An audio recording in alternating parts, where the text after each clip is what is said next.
Hey guys, today we're going to be doing some skimmer injections. I'm actually filming this after the injection. Maybe you can see the foam coming out of that skimmer back here in the background. But this is a job well done today, and hopefully I'll be able to teach you something about skimmer injections. And once in a while, you know, skimmer injections, all it takes, it doesn't take replacing a skimmer. If the skimmer's broke, the actual body of the skimmer is broke, replace it. But if you only have a leak at the seam where the skimmer meets the plaster or where the skimmer meets the tile in that grout joint, a lot of times the skimmer injection is all it takes. And I've started doing these several years ago, and they hold well. So I got 2 skimmer injections today, and you can see they're older skimmers, older pull. But first thing I have to do is have to go in and chip where they been puttied before. I have to clean all that up, because when I inject the foam, because I'll end up drilling a hole right there, inject the foam will surround the whole skimmer, and then it comes back and then seals the leak from the outside in. So it's much better than just a surface patch. It actually seals the whole crack all the way through it. So first thing is we drain it down, got the pump going, got to take it down to where that flat surface is dry. Then we'll drill our hole and go from there. Now the leaks we're talking about that these skimmer injections are good for are leaks that are down the sides and across this base. It's the skimmer throat, it's the seam where the plastic meets the mortar. That's what this injection is for. It's not for cracked skimmers. There's other things you can do for some cracked skimmers, but a lot of times you're better off just replacing the skimmer if you have, you know, pretty bad cracks in the actual body of the skimmer.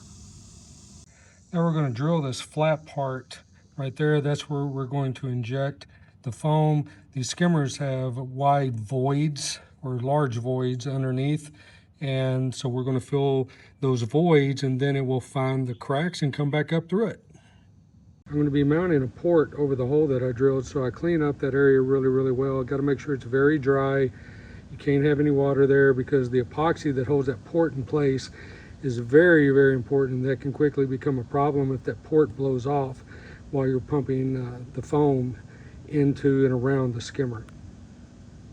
So this is the port that we're going to be mounting flush over that hole. You got to make sure that you get the hole centered on the hole that we drilled. And then this is the epoxy that we use. We get this from leaktools.com, LeakMaster product. We'll use this epoxy to hold the port in place. This stuff dries super hard, but we do chip it back off and pull the port out when we're done. Okay, when I'm mixing the epoxy that holds the port in place, I use a popsicle stick. This stuff's already really hard, but you want to make sure that this is not tacky, that it's hard before you start injecting, because if that pops loose, it's a mess. I'm speaking from experience. I keep acetone on hand, because if that thing blows off and foam goes everywhere, that stuff's super sticky, and you got to get it cleaned up really quick. So if you're going to be doing this, you want to make sure you have some acetone close by. Now, something I like to do, because this skimmer had been puttied a few weeks ago, and we just now got it on schedule to do the skimmer injections.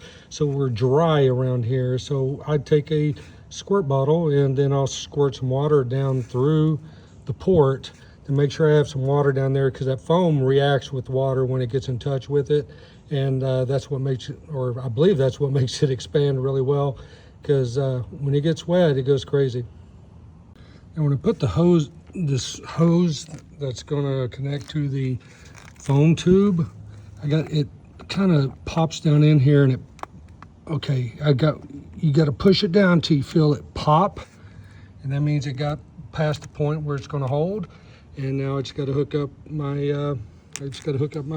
tube in my injector. Now my mixer tube goes into this. Again, you got to push it in till you feel a little pop, then you know it's locked in there. But this mixer tube, and then this is my injection tube. This is my fancy injection gun. It's just a double tube. You got 2 parts. When they come together, that's when they create foam.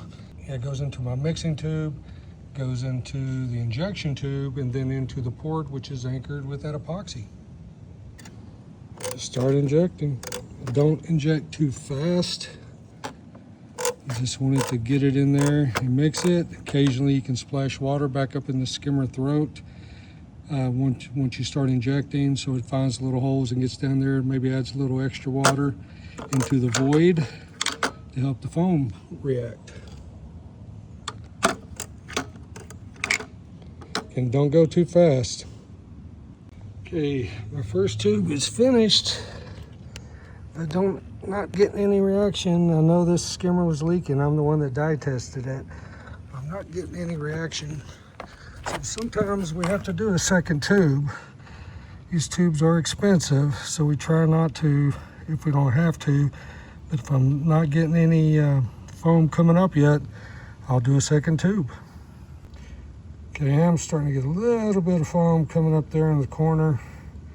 I can't remember exactly where this one was leaking, but it's coming up in that corner, so it's definitely found one of the voids. And we'll see how much comes up. I'm going to give it a minute before I decide I'm going to go a second tube. Okay, the one side's not having much come up, but it may not have been leaking on that side, but you can see on this side, we have all that foam all the way up and down, and then down in the corner. Of course, the bottom corner one would be the worst because that's always going to be underwater. Looks like we got a little bit showing up in a couple other little places, but not much. But you know, it doesn't have to be a bad leak to be a bad leak. Any water loss is not good. See on this one, look how fast that foam's flowing through there. We got some coming up from over there too. This is typically, or this may even be worse than typical, but this is what we see. Once it sets, it's easy to clean up. You can just peel it off of the porcelain and plastic surfaces. But seeing reaction like this, you know, this is going to be so helpful. It's going to fill the voids around the skimmer, make it a little more secure, hopefully resist any kind of future movement. But even if it does move a little bit, if those cracks are filled with foam, it's very unlikely to leak again.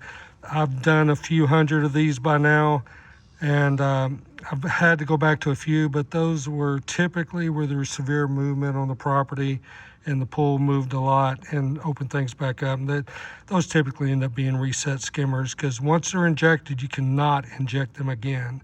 That's the only chance you get, because you're not going to be able to push any new foam past old foam. That's what it looks like from across the pool. That's a lot of foam. That's a lot more than we typically get out. This one had some major gaps coming in. The foam just rushed right out. Hardly any force. It just poured out as fast as I could pump it in. This is going to be a job well done on that skimmer. The other skimmer just had a couple small leaks, but it did come back through those enough to where it's going to seal the crack all the way through. But this one, holy cow, that's a lot of foam coming up in there. Don't typically see that much.